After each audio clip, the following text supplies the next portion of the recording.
Good morning বন্ধুরা, তোমরা কেমন আছো? আশা করি তোমরা সবাই ভালো আছো। যে যেখান থেকে আমার ভিডিওটা দেখছো তাদেরকে জানাই অনেক অনেক ভালোবাসা। বড়দের আশীর্বাদ আর ছোটদের ভালোবাসা নিয়ে একটা সুন্দর মিষ্টি শীতের সকাল থেকে একটা ব্লগ স্টার্ট করলাম। ঘুম থেকে উঠেছি আরও 1 ঘন্টা আগে, কিন্তু ব্লগটা স্টার্ট করলাম 1 ঘন্টা পর থেকে। ওই যে সকালবেলা উঠে এদিক ওদিক করতে করতে এই টাইম চলে যায়। একটু এদিকে দাঁড়াই, একটু বারান্দায় দাঁড়াই, একটু ছাদে দাঁড়াই, ওই করতে করতে আলিশি ছাড়ি। তারপরে চা খেলাম। তারপর দেখো চা খেয়ে সোজা চলে এলাম বাসি বাসন মাজতে, যেটা আমার প্রধান কাজ সকালবেলার। কেননা সত্যি কথা বলতে কি বলো তো, সকালবেলা উঠি বাসি কাজগুলো যতক্ষণ না সারি না, মানে কীরকম যেন একটা মনে হয় যে অনেক কাজ পড়ে আছে, অনেক কাজ পড়ে আছে। কাজ একটু সেরে নিলে তাহলে গিয়ে আমি একদম নিশ্চিন্ত হয়ে যাই। তো যাই হোক, কোনোদিন সকালবেলা উঠে কাপড় কাচাটাও আগে করি যদি বেশি জামা কাপড় থাকে, আর যদি কম থাকে তো বাসনটাই আগে মাজি, আর কাপড় জামা কিন্তু পরে ধুই।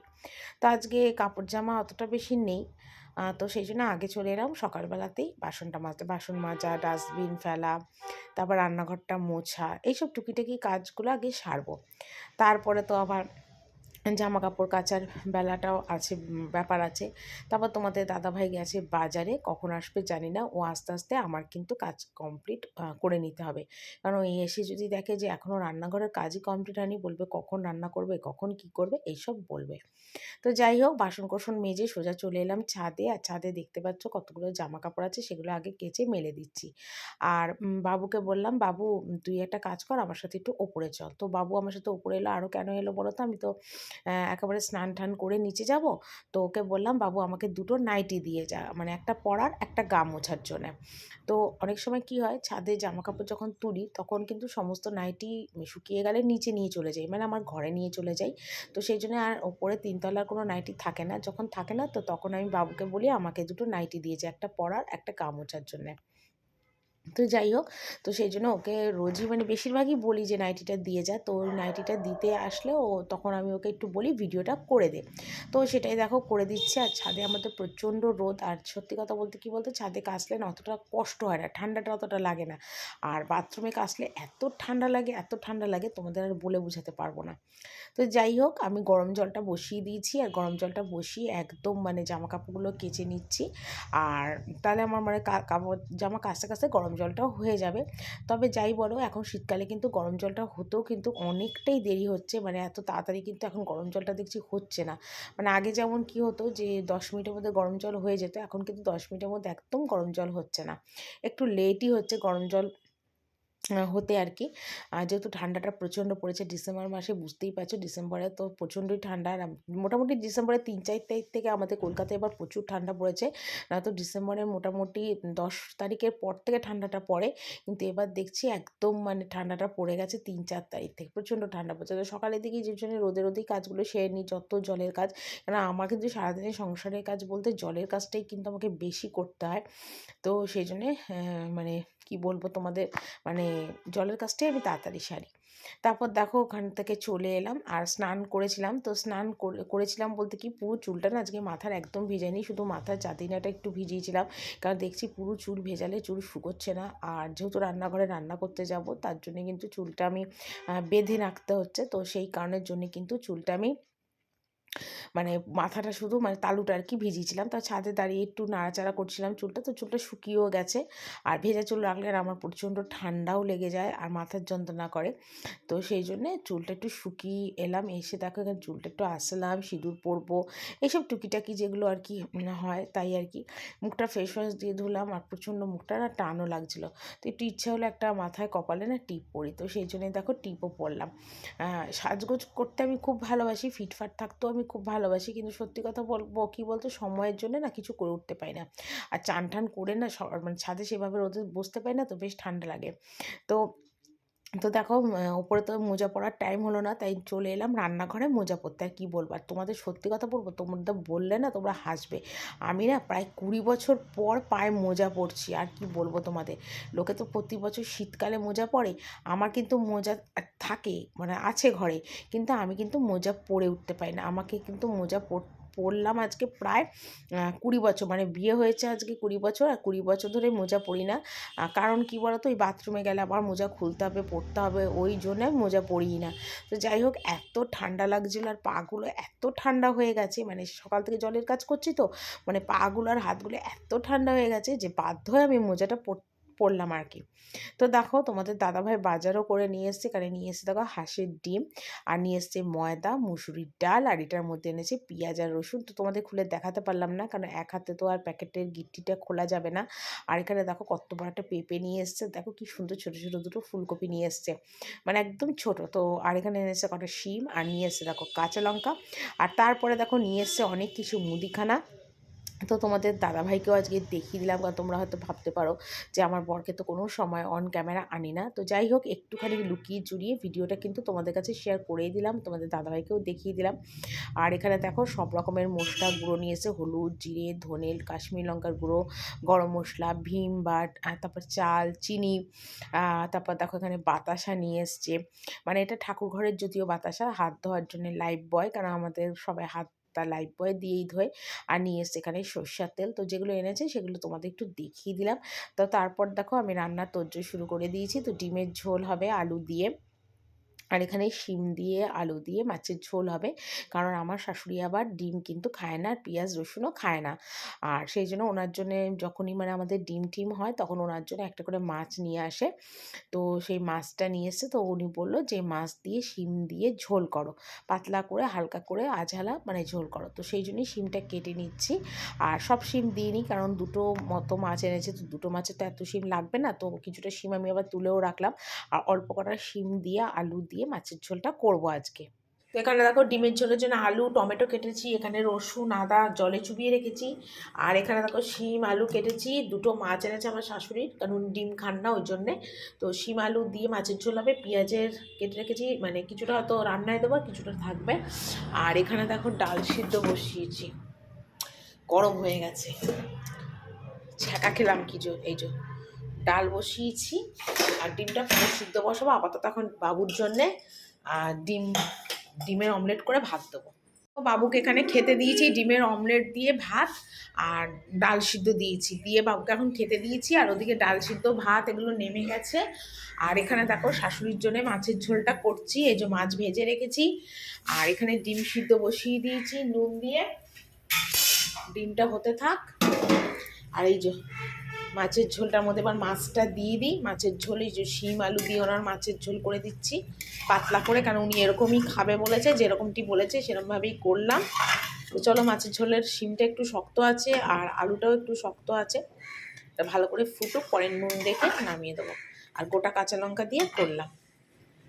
তো মাছের ঝোলটা নামিয়ে দিলাম, আর দিয়ে দেখো এখানে ডিমের ঝোলের একদম সব গুছিয়ে নিয়েছি। তো আগে থেকেই ডিমটার জন্য একটু পেঁয়াজ ভেজে নিয়েছি, বেরেস্তা করে নিয়েছি, আর পেঁয়াজটা দেখো লাল করে ভাজা হওয়ার পরে একদম কিন্তু আমাদের পেঁয়াজ ও রসুন বাটা আর আদা বাটাটা দিয়ে দিলাম। আর একটা মশলা দেখো করে রেখেছিলাম আগে থেকে, মানে পরিমাণ মতন জিরে গুঁড়ো, ধনে গুঁড়ো, লঙ্কার গুঁড়ো, কাশ্মীর লঙ্কার গুঁড়ো, ঝাল লঙ্কার গুঁড়ো, সবটা কিন্তু এখানে আমি একটা মশলা করে নিয়েছিলাম, তো মাপ মতো। তো তারপর দেখো ওইটার মধ্যে মানে বেরেস্তাটার মধ্যে আদা রসুনের মধ্যে কিন্তু মশলাটা দিয়ে দিলাম। এবার মশলাটা ভালো করে কষানো হবে। তো এখানে দেখো মশলাটা কিন্তু খুব ভালো করে কষানো হয়ে গেছে, একদম তেল ছেড়ে দিয়েছে।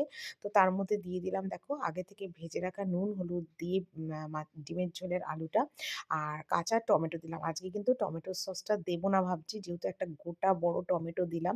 আর টমেটোটা দেখো আমি পেস্ট করে দিইনি, আমি চাই টমেটোটা মানে পাতে পাতে পড়বে, আর বেশ চটকে চটকে খেতে কিন্তু দারুণ লাগে, আমার তো ভীষণ ভালো লাগে। যদিও আমার বাড়িতে আবার এরকম টমেটো পাতে পড়লে ফেলে দেয়, খায় না। আর ডিমগুলো দেখো এখানে নুন হলুদ দিয়ে ভেজে রেখেছিলাম হালকা করে, কারণ আমাদের বাড়িতে আবার বেশি কড়া ডিম ভাজাটা আবার কেউ খায় না, তাহলে নাকি বলে শক্ত হয়ে যায়।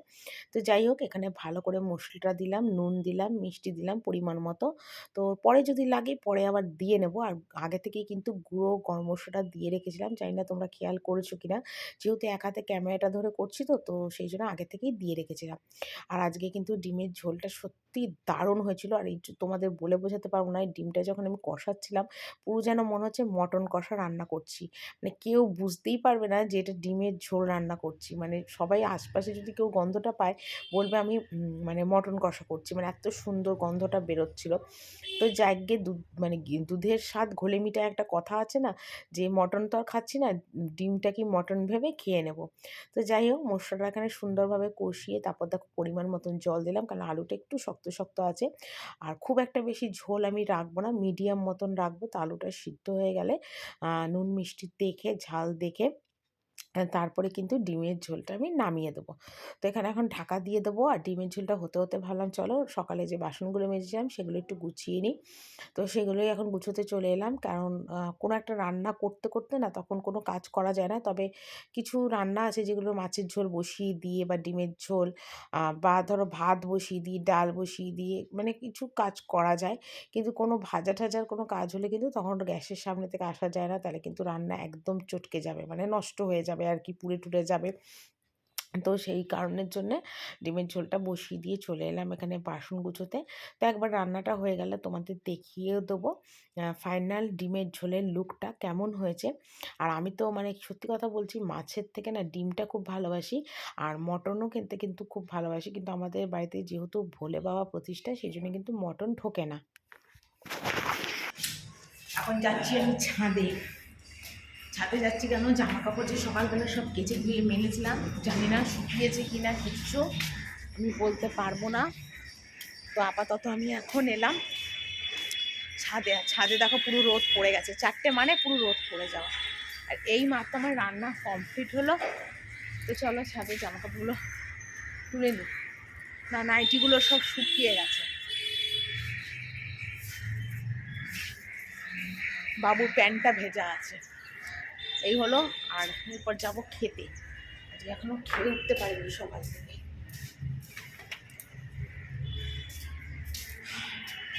ঠিক আছে, মোটামুটি একটা কাজ হলো আর কি। চলো। তো এখন সন্ধে বাজে এখন 4:30। 4:30 সময় এখন এলাম নিচে এলাম। আজকে ছেলেকে দুধ খেতে দিলাম না, আজকে ছেলেকে করে দিচ্ছি একটুখানি পরোটা।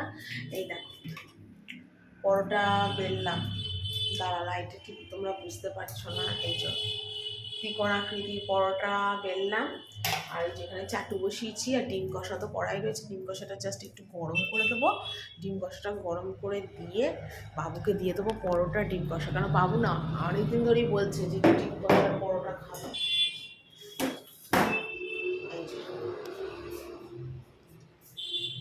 একদম ডিম কষা লাল লাল ঝোল করেছি, আর বাবু প্রচণ্ড ফেভারিট ওই জন্য।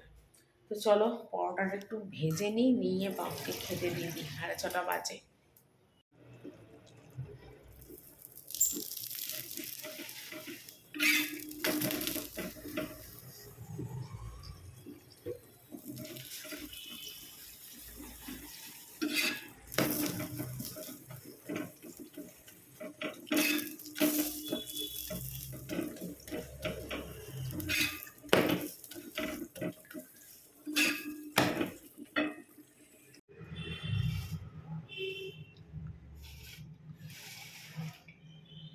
কিরে বাবু, তোর ফেভারিট খাওয়া নিয়ে এসছি, দেখ ফেভারিট, দেখ।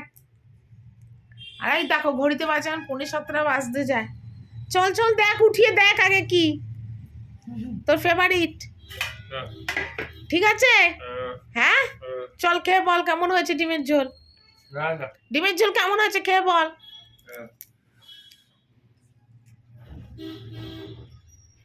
খা, খেয়ে বল ডিমের ঝোল কেমন হয়েছে আগে বল, আগে ডিমের ঝোল খেয়ে বল।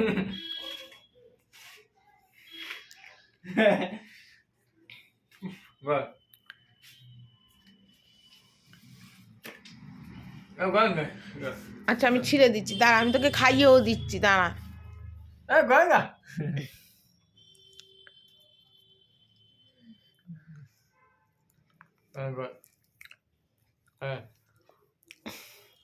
হ্যালো, ঠিক আছে।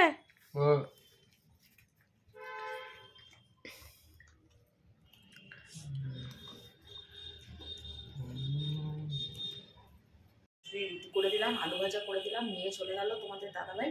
আর এখানে আমাদের সব ডিম টিম নিয়ে একদম আয়োজন করে নিয়েছি, আমার ছেলের আর আমার বরের 3জনের। ডিমটা করলে আমার কমপ্লিট হয়ে যায়। এই যে এখানে রুটি ভাজছি পরোটার মতো, যেটা ডিমের জন্য করব। তো চলো আগে রোলটা করে নিই। তো দেখো এখানে এখন আমাদের রোলটা করব, তো তার জন্য দেখো ময়দার মানে মেখেছিলাম, তো রুটির মতন বেলে নিলাম। বেলে এখানে পরোটার মতন করে ভেজে নিচ্ছি। তোমাদের দাদা ভাইয়ের 2টো, ছেলের 2টো, আর আমার একটা। আমি আজকে একটা রোলই খাবো। রোল একটা খাওয়ার কারণ হলো যেহেতু ভাত আছে অল্প, তো ভাতটা দিয়ে ডিমের ঝোল ছিল দুপুরবেলা, সেটা দিয়ে খাবো বলে আমি একটা রোল খাবো। তো যাই হোক, ডিমের রোল আমি কিভাবে ঘরে বানাই সেটা ভাবলাম তোমাদের কাছে একটু শেয়ার করি। তো এরকম ময়দার একটা রুটি বানিয়ে তারপর সাদা তেল দিয়ে পরোটার মতন করে ভেজে নিয়েছি। তারপর দেখো চাটুতে দিয়েছি অল্প একটু তেল। আর আগে থেকেই ডিমটা নুন দিয়ে ফাটিয়ে রেখেছিলাম। তো এর মধ্যে দেখো ডিমটা দিয়ে দিলাম। গ্যাসটা কিন্তু একদম কমিয়ে দিয়েছি, নয় কিন্তু কড়া ডিমের অমলেটটা হয়ে যাবে। তারপর দেখো ডিমের অমলেটটা ভালো করে একদম নাড়িয়ে একটু বড় করে নিচ্ছি যাতে পরোটার সাথে একদম মেকআপ হয়ে যায় সমান তালে, মানে ডিমের পোস্টটার সাথে, মানে ডিমের অমলেটের সাথে বসে যায়। তারপর দেখো একদম সুন্দরভাবে এটা মানে বসিয়ে দিলাম। তো তারপরে দেখো একদম হয়ে গেল। আর যেহেতু এটা ডবল ডিমের মামলেট দিয়ে করছি, তো সেই জন্য কিন্তু একটু বড়ই হলো, সিঙ্গেল হলে এতটা বড় হতো না। তো যাই হোক, তারপর দেখো এইভাবে বানালাম। তো বানানোর পরে এখানে যেরকম শসা কুচি, পেঁয়াজ কুচি, লঙ্কা কুচি খেলে লঙ্কা কুচি, টমেটো সস সব দিলাম। তো লঙ্কা কুচি আমাদের বাড়িতে কেউ খায় না তাই দিইনি। তো তারপর দেখো এটাকে মুড়িয়ে রোল বানালাম। আর তারপরে আমি আর আমার ছেলে দুজনে মিলে চলে এলাম খেতে রাতেরতে। তো বাবুকে দেখো ২ টো রোল দিয়েছি, আর আমি একটা রোল নিয়েছি। আর ঘড়িতে দেখতেই পাচ্ছি ১১টা ২০ বাজে। তো আমরা এখন খেতে বসে যাচ্ছি। আশা করি তোমাদের ভিডিওটা খুব ভালো লেগেছে। সারাদিন তো দেখতেই পেলে রান্না-বান্না, খাওয়া-দাওয়া নিয়েই ব্যস্ত ছিলাম। তার মধ্যেও যতটা পেরেছি সবকিছুই তোমাদের কাছে ছোট, ছোট করে শেয়ার করেছি। তো চলো, আজকের ভিডিওটা আমি এখানেই শেষ করছি। কালকে একটা নতুন ভিডিও নিয়ে চলে আসবে। সবাই ভালো থেকো। Tata, good night.